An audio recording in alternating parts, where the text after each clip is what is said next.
한미약품의 항암 신약 올무티닙의 임상시험에서 2명이 숨진 것으로 드러나 파문이 일고 있습니다.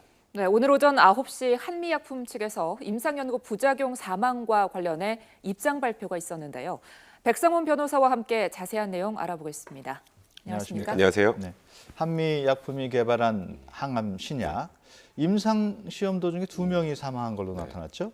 그러니까 이게 작년 7월에 그 글로벌 제약회사죠. 베링거 인겔하임하고 이 폐암 그 치료제에 내성이 생긴 환자들 있잖아요. 치료제 내성이 생긴 환자들의 이 내성을 표적으로 해서 신약을 개발하는 그 약품 개발 기술하고 그다음에 아시아 지역의 판매권을 한 8,500억 원 규모로 이제 계약을 체결을 했었는데 그 이후에 이제 글로벌 임상 실험을 진행을 했습니다.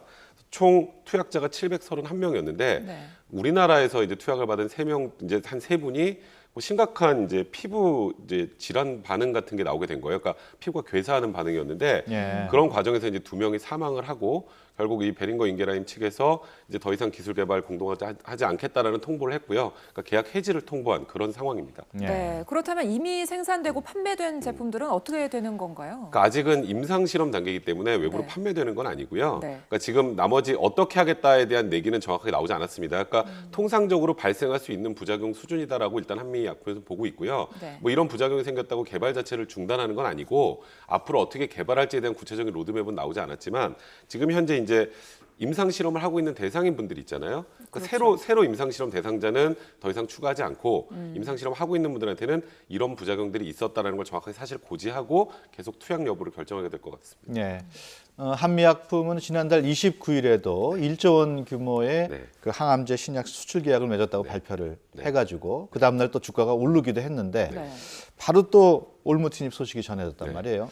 좀 그러니까, 공시를 늦게 한 거 아니냐 이런 얘기도 있어요. 네, 그래서 이게 또 그 투자자들에게 손해를 야기한 불공정한 공시가 아니었냐라는 얘기가 나왔는데 일단 지금 한미 측에서는 이렇습니다. 원래 29일 날 장이 마감하고 나서 지금 말씀하셨던 것처럼 그것도 글로벌 제약회사인 제네틱이랑 1조 원대 규모의 이 신약 개발 관련된 계약을 했다라는 걸로 아침에 급등하면서 시작을 했는데 문제는 아침에 주식시장이 시작하고 30분 후에 이 지금 말씀하셨던 이 신약 개발 계획 기술 뭐 협약이 해지됐다라는 얘기가 나오면서 거의 18% 이상 주가가 빠졌단 말이에요. 근데 이제 그 해명을 들어보니까 이 해지 통보를 받은 시점, 그러니까 베링거 인겔하임으로부터 해지 통보를 받은 건 29일 날 오후 7시 16분입니다.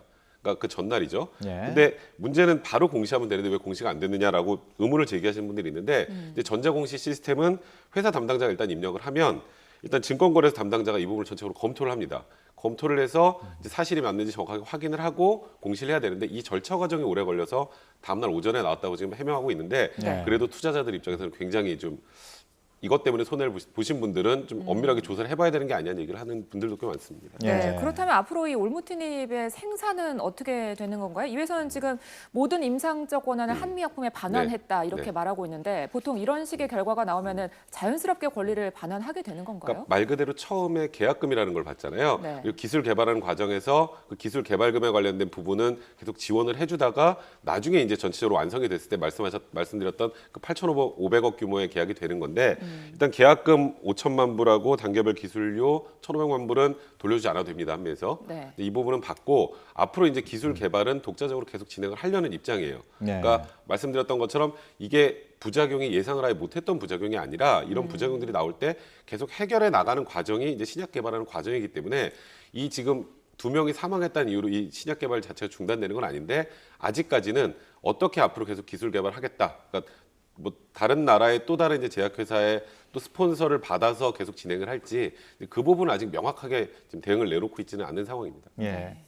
결과적으로 한미약품이 악재를 만난 셈인데 앞으로 어떻게 될 것 같습니까? 원래 이제 제약회사들은 신약 개발이나 신약 개발 관련해서 외부의 투자나 이런 걸로 주가가 급등하고 이게 잘못됐을 때 급락하는 경우가 많은데 한미약품 측에서 이번 그 사태를 어떻게 추가적으로 잘 대응하느냐에 따라서 한미약품 워낙 탄탄한 회사이기 때문에요. 어느 정도 정리가 되면 다시 주가는 정상으로 회복하지 않을까 개인적으로 생각하고 있습니다. 방금 뭐 말씀하신 대로 이렇게 임상 시험 결과로 한미약품 주가가 급등했다가 또 급락하기도 했는데요. 제약회사에 있어서는 이렇게 신약 개발이 굉장히 영향이 큰 거겠죠?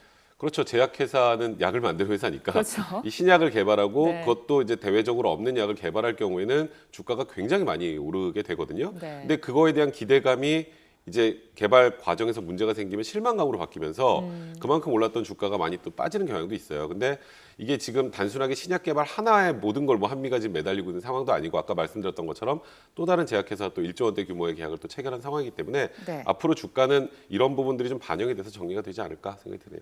예. 네.